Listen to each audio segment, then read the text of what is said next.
Talakawa wasu ƙauyuka da ke cikin jihar Talabiyar sun zargi sojojin Nijar da kai harin kan mai uwa da wabi a cikin garuruwan su, inda suka ce bayan harin da sojojin suka kai ma sun kashe mutane da dama wanda basu ji ba basu gani ba. Sannan kuma sojojin suna zargin 'yan garin da kasancewa 'yan ta'adda ko kuma suna da haɗin baki da 'yan ta'adda, kuma sannan sun rushe wa mutane da yawa gidajensu. An yi musu barna a garin sosai, wanda suke ba da labarin suna cewa 'yan garin yanzu haka suna tafiya wasu garuruwa gudun hijira sakamakon abin da ya faru a cikin garin su. Wasu sun tsorata sun ma ɗauka ba sojojin Nijar bane suka kai hari, ba hukumance bane dai aka bayyana. Har yanzu dai wannan labarin ba a bayyana shi a hukumance ba, ko kuma wata tasha ta gidan Nijar bata fito ta faɗe shi a hukumance ba tukunna. A yanzu dai labarin da muke samu ga mutanen garu da suke zaune a yankunan ne, sannan kuma akwai mutanen da suke da yan asalin yankin ne wanda suke zaune a kasashen waje. Akwai wani mutum da zan saka muku bidiyon sa nan gaba, za ku ji, wanda yake bayani akan cewa yana waya da dan uwansa ne ma a lokacin da yake jin hayaniya, yake tambayin shi me yake faruwa. Aka ce ai mutane ne aka koro daga cikin wasu ƙauyuka suke zawa garin su, shine ake karɓar su, wanda daga can ne kuma wanda aka koro su ba wai 'yan ta'adda bane suka koro su, sojojin Nijar ne. So irin wannan labarin ya kamata gwamnatin Nijar ta rinka bincika shi, musamman a cikin ƙauyuka, duba da ganin cewa mutumin da aka kore shi, aka rushe gidan shi, aka kashe mishi mata ko aka kashe mishi dan uwa, a gaba 'yan ta'adda suna da damar da za su iya ɗaukan shi a matsayin dan ta'adda domin ya rama abin da aka yi mishi.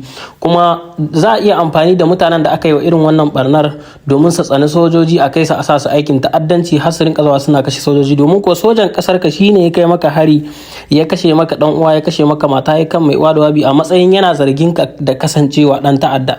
Ko da sojoji suna zargin ka da kasancewa dan ta'adda, sai su yi bincike kwarai da gaske na sirri, duk da kowa yana yin kuskure, amma har yanzu hukumomin Nijar ba su fito sun bayyana magana a matsayin kuskure ba, sannan ma har yanzu ba a fito an yi magana ta akan cewa an aikata abun ba, kawai daga bakin mutane ne wanda suke garin ake ji. So irin wannan labaran suna fita a baya-baya tun kwanaki, amma mutanen Nijar ba su cika kulawa da su ba. Sannan kuma ko da an yi maganar ma za ku ga hukumomi sun yi banza da maganar, ba su dauke ta gaskiya ba, duba da a cikin satuttukan nan in kuka kula ko a wannan watannin ma wanda suka fito suka yi report na cewa an ci zarafin su ko an yi musu abin da ba daidai ba, sun kawo kara suna zargin za a bi musu haƙƙin su, sai su ga ba a bi musu ba. So wannan matsala ce babba, ya kamata hukumomin Nijar su daina rena karamar matsala, domin karamar matsala take zawa ta zama babba. Tun baya yan Boko Haram haka suka faro, sannan kuma duk wani inda ko ga matsalar tsaro ta fara ta yi karfi sosai da irin haka aka fara, kuma sai ya kasance sojoji suna yin mistake misali kuskure, suna kai hari suna kashe talakawan nan ba 'yan ta'adda bane, kuma suna zargin su da kasancewa 'yan ta'adda. So sai su yi bincike na sirri kwarai da gaske kafin su kai hari. Duk da dai har yanzu gwamnatin Nijar in bata fitar da rahoto ba, sannan ba su zo sun bayyana cewa sun yi mistake ko kuma ba su yi ba. Mutanen gari ne da suke faɗa. Yanzu za mu saka muku odiyon mutanen da suke can garin Kuji, kuma da wanda ya yi magana akan wanda ya waya da dan uwansa, domin ku saurara Kuji. Assalamu alaikum wa rahmatullahi ta'ala wa barakatuh. To jama'a sai dai mu ce inna lillahi wa inna ilaihi raji'un. Kuma abu na biyu, Allah ya kawo mana zaman lafiya a cikin ƙasarmu. Labarin shine wanda jiya Alhamis ina magana da wani da safe, mana can gida Niger. Ina magana da wani hakan ga muna waya da safe, misalin karfe 10 kusan 11 na safe haka. Muna magana sai nika jin hayaniyan mata da yara. Muna cikin magana hakan ga ina jin hayaniyan mata da yara. Sai ni tambaye shi, nake mishi wane kun samu buki ku kuna ta harakokin ku, na ji hayaniyan mata da yara, na san ko in ba buki ba sun ga abin da zai kai ka cikin irin wagga hayaniya mata da yara, ina jin suna ta abin gashi. Sai yace mini wane ba magana buki bane wannan hayaniyan da kake ji, ba buki bane ake yi. Yace wallahi nan da ka ganni nan ga yanzu ma ina so in gaya ma ne dai hankali na ne bai kwanta ba, shi yasa ban samu ni gaya maka ba. Yace yanzu cikin wurin ga da nike yan gudun hijira ne muke nan muna tarbo. Nice mai yan gudun hijira daga ina kuma? Yace mai yan gudun hijira duk wani dan jihar Tilabere, musamman wanda a yankin Filinge da Bala da Sanam, kai har ma wanda a yankin Tawa, wanda a yankin me yake cewa Takanammat da yankin Bagaruwa, kai duk wannan wajen da duka wanda wannan waje ya san wani gari da ake ce ma Eza, ko bai san shi ba dai yana jin sunan shi.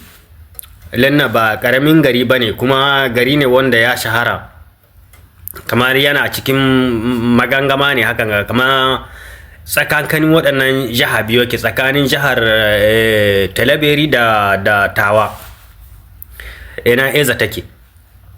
sai ni ce mishi ban gane yan gudun hijira ba, yace mini wallahi nan da kake jin hayaniyar ga mata ne wanda aka kawo aka sabke daga cikin mota yanzu, wanda aka ɗauko wanda suka yi saura daga baya jiya ranar shekaran jiya ranar talata kenan, talata hukumomi sun tafi wannan garin sun yi magarin ƙawanya gaba ɗaya, yace aka zo aka buɗa magarin wuta daga sama, amma ba a kashe kowa, bai ga min da yace mai an kashe talakawa ba. An buɗa magarin wuta, mutane suka tashi da gudu suka wawace. Bayan haka nan aka kawo wannan kashik, ko mu dai kauye muna ca dan daga kenan, irin wanga mai wanda ake ruguje gida da shi. Yace aka kawo ana ta ruguje gidaje da shaguna da fanfukka na ruwa da roji duka aka rufe gaba ɗaya, aka kori garin, ba wata sanarwa ba wani abin gashi, kawai aka zo da yan waye gari sun yi magarin ƙawanya, hukuma sun zo sun yi magarin ƙawanya, sun ruguje gidaje, sun rufe roji, likitoci duka komi aka rufe. To ni ba wannan kalma ta bani tausayi ba, sai da yace mini an ɗauko wani jariri ba a san uwar shi ba a san uban shi ba, jariri yace wallahi ko wata bai yi ba wani, ana neman uwar shi da ƴan uwan shi an rasa. Da wannan garin Eza da Imiri zan waɗanga gari biyu su aka koro tare. Bancin haka nan jiya a Laraba ne ko Talata ne, duk dai rana ɗaya an kai shine ban sani ba, shine ake ce ma Shimbarkawan. Shimbarkawan muna da labarin cewa nan da wata ɗaya da ya wuce ne, ko kusan wata da rabi dai, mun ji labarin an ce jirgi mara matuƙi ya zo an samu kuskure ya kashe talakawa daga cikin wannan gari na Shimbarkawan. To shi ma har da shi duka aka yi ma irin wannan ta'asan, shi ma an zo an tadda wannan gari uku kenan, kuma cikin jiha guda, cikin jihar Tilaberi. To ni wanga abu shine na rasa ganiya, garuruwa waɗanda guda uku nan ko da dai ana tunanin suna tare da 'yan ta'adda, ko kuwa 'yan ta'adda suna yawan shigowa wannan wajen, ya kamata a yi musu wani, a ce an ba su wa'adi kaza kowa ya tattara kashi ya bar wannan garin. Ko da mu talakawa ne, 'ya'yan talakawa ne, kuma jahilai ne, ba mu san yadda mulki yake tafiya ba, amma ya kamata in dai adalci, bai kamata a ce duka ranka ta gaba wannan garin duka su a ce musu muyagun mutane ne. Biya da an kai akwai mutumin kirki ciki, kuma a dubi rayukan 'yan adam da hasarar da suka yi ta dukiyoyinsu da suka gudano suka baro. Ko da ɗan ta'adda ne, na san akwai wuya zai yi mutane irin wannan koran, a zo kawai a cikin lokaci kaɗan a zo a buɗa muku wuta, kowa a ce ya sani inda ya yi, kamar wanda ya tarda gidan bareyi ko tantabaru. Abin yana da tausayi sosai ya jama'a, abin wallahi yana da tausayi. To yanzu waɗannan garuruwa an tadda su gari guda uku, sun bar dukiyoyinsu, wani ya rabu da uwarsa, wani ya rabu da ubansa, wani ya rasa inda ahalinsa sun ka shiga, yara ƙanana sun gudu sun bi daji, wasu sai dai kisuwa ta kashe cikin daji, tunda tsakanin Eza zuwa Sanam daji ne kungurme a wannan wajen, wasu ma a rasa inda sun kai.